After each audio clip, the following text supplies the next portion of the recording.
So good morning, ladies and gentlemen. I'll try not to tire you, but I'll tease your mind as much as possible.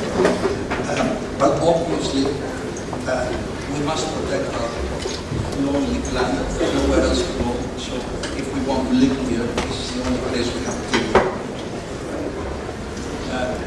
I'll start with something which the sophists said in the 6th to 5th century before Christ.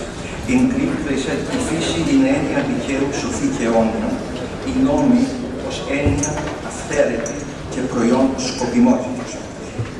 So basically the laws of nature are wise and eternal, while the laws of man are arbitrary and are created for expediency.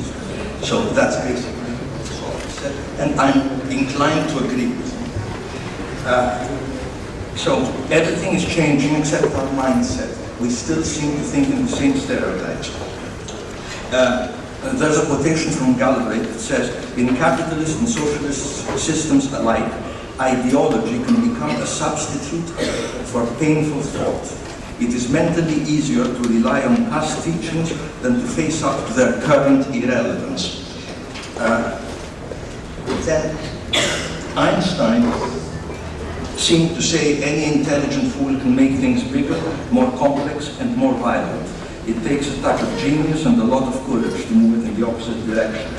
I think that painful thought must eventually substitute intelligent fools.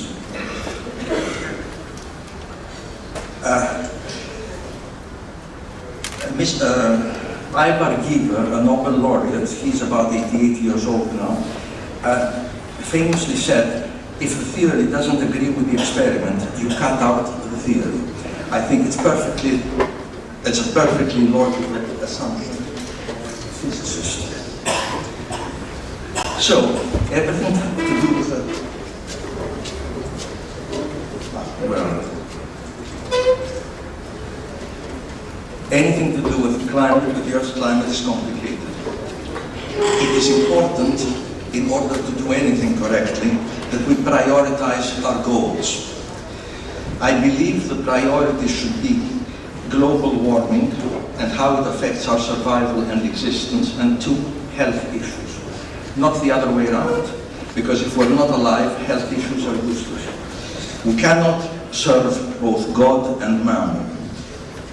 So we must decide who we serve, the environment or health issues.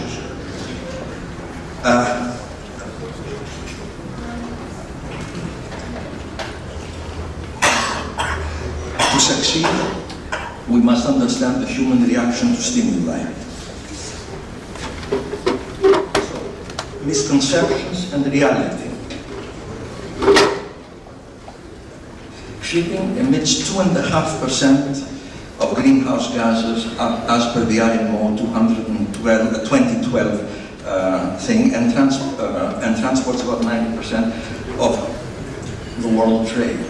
Now, the green thing that you see is the pastures, and according to FAO, farming accounts for 18% of the greenhouse gases.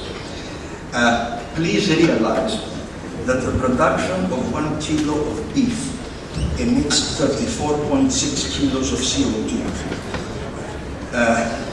So therefore, according to the New Scientist, 1 kilogram of beef represents a 250-kilometer drive in an average European car.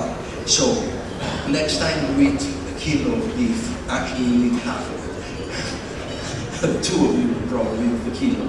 Just think that you have emitted just as much as if you went to Lamia or thereabouts. Now, methane, that's a wonderful subject.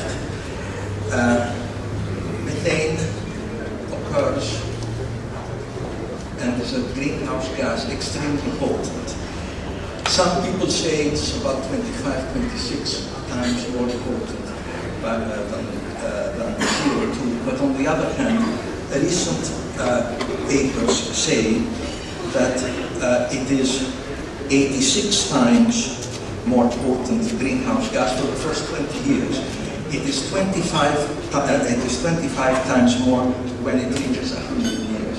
Therefore, the moment you emit it, you are actually causing greenhouse gas in the atmosphere that is roughly 86 times. Now, it says 72 over there, but recently I found an update and it says 86.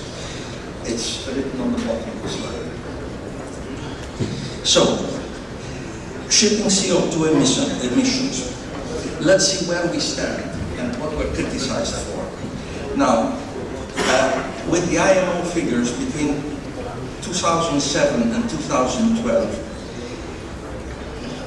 the world's CO2 emissions increased 13.5%, whereas the shipping emissions decreased 10.4%. So, in other words, the world emissions without shipping increased roughly 14.1%. So basically, we should be proud about what we're doing and not be shouted at as values other industries like to do. This shows you the numbers, but how we achieved that, because between 2007 and 2012 the fleet became bigger.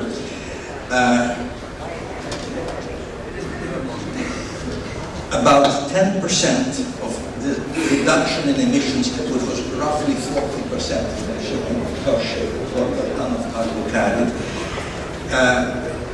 about 10% was because the ship sizes increased, and as ship sizes increase, their energy efficiency increases. The other was because of a reduction, roughly, of 12% in the ship's speed. Now, you can see on this pretty little graph how emissions change with speed and the ratio of earning capacity to bunker price. This is indicative. I will show you the actual one done for the dry bulk market, in which I'm more interested in. Now, obviously, this shows you the energy efficiency of ships as they become, and cost efficiency, of course, as they become bigger. Of course, they don't go into the same ports, but they don't have the same flexibility, but the energy efficiency increases. And you will note that wherever there is a bigger trade, the ports become bigger in order to have bigger ships. Now, with regard to the European profile of shipping, well, total transport was down 10%, 10.5%. Navigation was down 18.23%. Much more than everyone else. Road transport was down only 9.5%, railways down 13.4%, aviation down about 7%, and other transport about 7%. So basically, we have always been better at emitting less than all the other industries. These are the numbers from the European Union. Now, I told you that was indicative. This is a real graph, which I have done for the bulk, for the average bulk cargo ship. So basically, you see from simulations the optimum trading speed for any BDI over bunker price ratio. So you see, it's a matter of increasing your profitability, and the thing is extremely simple, because your fixed expenses, or daily running expenses, capital expenses, etc., are the same per day. Your variable is the fuel that you use, which usually goes up by about the cube of the speed. So therefore, you will always have a sweet spot at which, depending on the freight rate and your bunker price, you will go faster or slower to make more money, because at the end of the day, we're business people.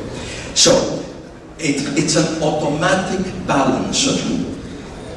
Therefore, this is one of the reasons why I believe that a carbon levy is the best way to limit trading speed, and not speed limits and all that kind of junk that one hears. Now, obviously, technology has reached its levels. Obviously, engines can't get any better, or they are close to not improving as much as they can. Actually, by going to NOx and all these other kind of things, you actually burn more. Therefore, you shove more CO2 into the atmosphere. There are, of course, other types of fuel. We talked about LNG. LNG has problems because it has leakage, and the leakage is methane, and therefore methane is a more potent greenhouse gas, so there's a problem. You have to do the equation.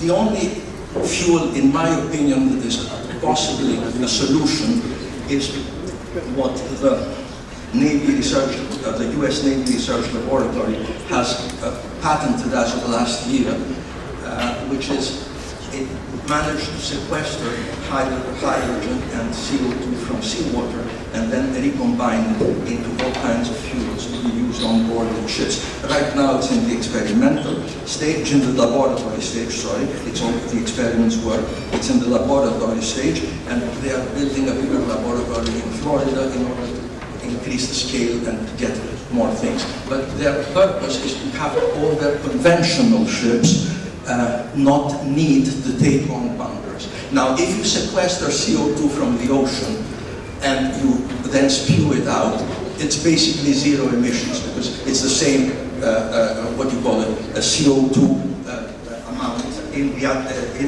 atmosphere as it is. One thing that you must understand is that shipping is an integral part of the worldwide transport chain. There are, of course, other options. It is maybe the more economical one, but if you look at this paper, which is Time as a Trade Barrier, which is which was done by the National Bureau of Economic Research of the United States, you will see, which is a serious institution, you will see that a day's delay increases the cost of cargo transported between 0.6% and 2.1% of the value of the cargo. Sorry, the paper is the paper. It's the National Bureau of Economic Research. You go and you talk to the people that did it. If you don't agree. In any case, that is tremendously important because you have already seen, and this is very easy to see, we are seeing that we can transport goods from China to Europe in about 14, 15 days by train, up to 18 days if it's London.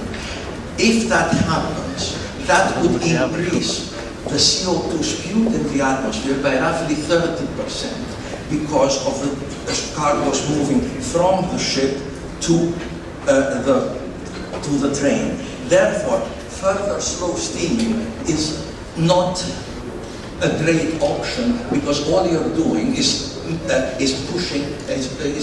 transferring it to another transport mode, which will emit more. Why it will emit more? You can see it from here.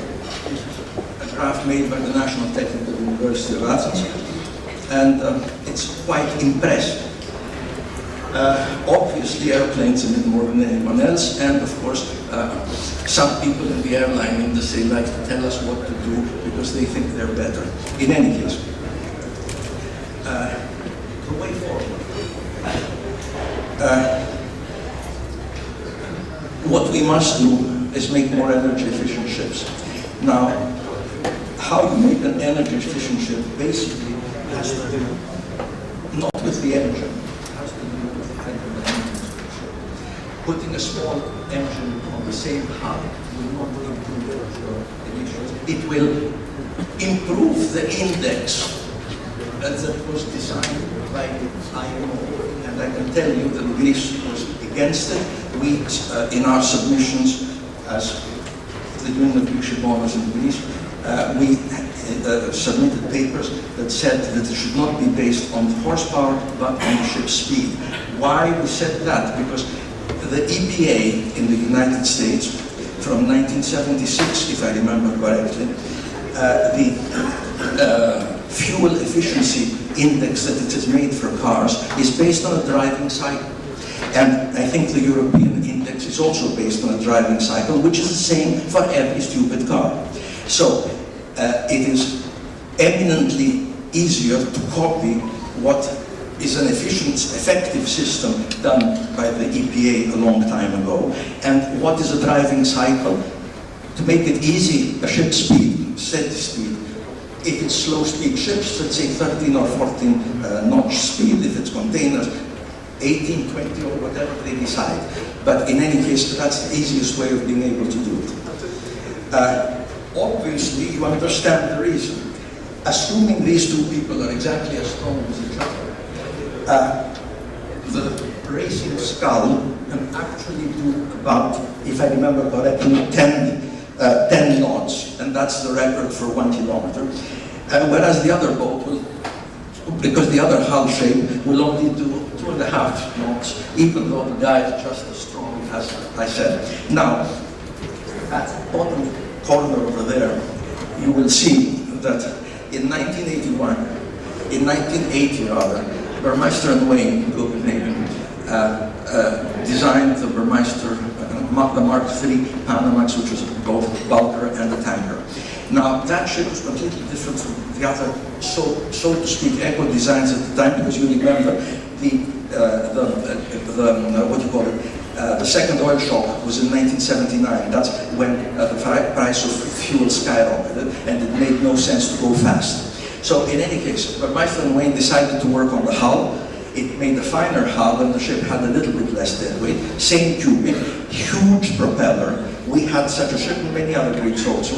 The propeller at the time for a 65,000-ton ship was about 7.3 meters in diameter, and it was working at about 70 RPM or thereabouts. So in any case, that one was 30% more energy efficient at any speed. A little bit less on deadweight, but it made more money. So incidentally, at the time, you had Asians which put smaller engines in the same hull, where you basically had a Panamax of about 67,000 tons, having about 9,500 horsepower engine, and brokers at the time said that this ship kind of stopped in its tracks in heavy weather. Now, what is important is this from the IMF. It was posted on the site in 2016.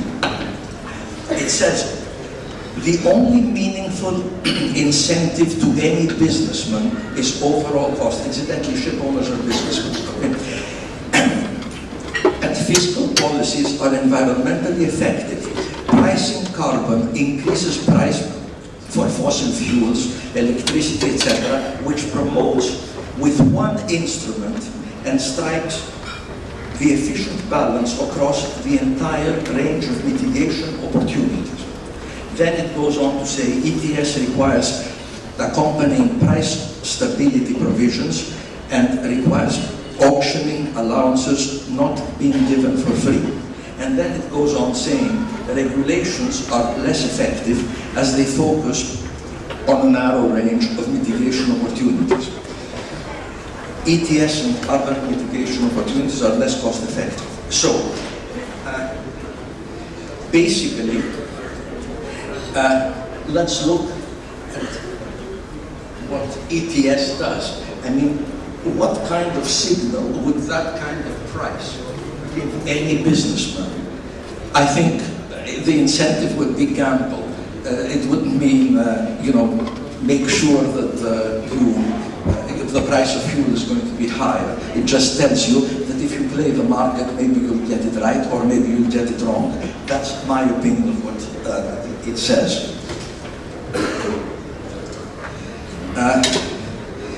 And what is important is that the United States Congressional Budget Office suggested some time ago putting a transparent and reliable price on CO2 emissions would be society's most cost-effective approach to reduce emissions. Of course, IMO for shipping is saying leave a carbon levy, but you have the European Union in its wisdom talking about ETS. Incidentally, we have been legislating on false shipping assumptions. I mean, an IMO document says in 2009, it says that the technical operator may tend to minimize the dry dock and to minimize off-hire cost and other maintenance, etc.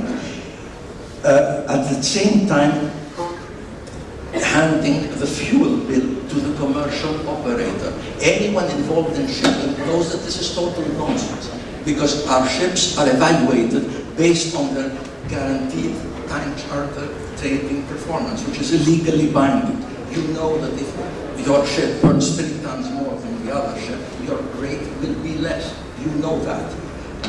But this is the wisdom of the IMO, and this is the kind of thing that was used by other people to make all these things. So I'm not sure it's particularly intelligent. Now, the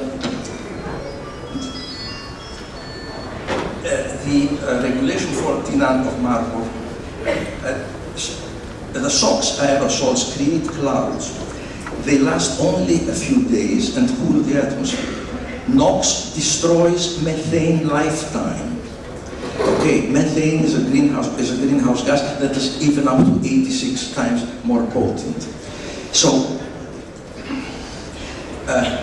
to create low sulfur fuel oil, according to EPECA, which is the Association of the Refiners, would emit 15% more CO2. Do we really know what we're doing, or are we playing? So, in any case, how emissions affect the climate is far more interesting. I mentioned yesterday in my acceptance speech that Professor Stavros was helped us in understanding things better, and he invited certain eminent foreign environmental experts. These people are the ones mentioned on the second paragraph. Eventually, 9 or 8 months later, they made a paper which basically said that long-term warming due to CO2 will lead to a switch from net cooling to net warming after 350 years. Therefore, with the previous legislation, shipping would cool the atmosphere for 350 years. With the new regulations, it will only cool the atmosphere for 7 years. So that's a pretty good thing, and this is the graph that's from the slide. So my question is, do we really know what we're doing? The reason, of course, for SOx is not to reduce to do anything else, but because of human illnesses, asthma, and all that kind of stuff. Because if you need anything, that is the only reason why we reduce sulfur oxide, which, of course, people's health is extremely, extremely important, but obviously the planet which we live in is even more. According to the Meteorological Society, the UK Met Office, reducing SOx increases severe hurricane activities. Do we want that? People die and a lot of things happen. Arctic melt is an economic time bomb. If it starts melting, methane will come out of the permafrost. What will happen then? That methane is so many times more potent than CO2. Are we sure we're cooling the atmosphere with what we're doing? To create more, you need what you call it more. To create low sulfur fuel, you need that. Is low sulfur fuel safe? Some people say that if you made it from shale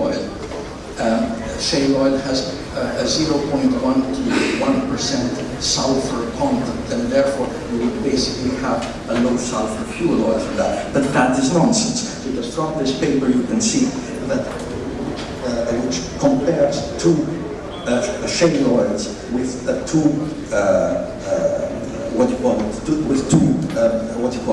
oils from crude oil from drills. you will see that the shale oil at the residual level has much more sulfur inside it. So obviously, the idea of making it from shale oil is rather a panacea. Talking about how you're going to, talking about what you're going to do, the only way for the moment is to blend low sulfur gas oil with high sulfur fuel, about 2080 or something like this. Now, we have talked with chemists of the industry who have advised us that obviously the heavy fuel oil molecule is much bigger, longer than the gas oil molecule. You can mix them, but the mix is not permanent. It stratifies, and very soon the heavy fuel oil goes to the bottom, and you get something else on top. So basically, one of the oil companies said that they tried it on one of their ships, and about 2 months now they're trying to get the residues out of the tanks because they just can't do it. They have to do it with more drastic measures. So blending the two together will not give you a safe oil. So basically, what sort of safe blend will we have? I don't know. Scrubbers is an option. But as someone said before, and it's a fact, there are about 500 scrubbers in circulation. Maybe we'll have 800 scrubbers by 2020 or something like that. If you have 40 or 50,000 ocean-going ships, what's going to happen to the transport, the world transport? So obviously there will have to be some sort of solution. I have read that at least 2 North European refineries, Exxon and BP, I think, are saying that by 2019 they will have a stable product, but I'm not sure exactly what. I don't know. This is what I believe. This is what I did. So basically, I think I've said most of these things. All I wanted to tell you is what is particularly important is that we don't fall into the trap which we are presently falling into, is making, because of the way the EEDI index is made, making underpowered ships. Greece is trying its best that the ships will not be underpowered. Now, looking back at history, this is something from the Admiralty maps of 1915. You will know from the maps themselves that they had routes, that recommended routes for medium-powered steamers and for low-powered steamer. A medium-powered steamer was something that would do 13 and a half knots. A low-powered steamer would be something that would do under 10 knots. And the low-powered steamers obviously had to take a longer route. They couldn't take the Grand Circle route because the Great Circle route, because the Great Circle route had worse weather. So if you are limited to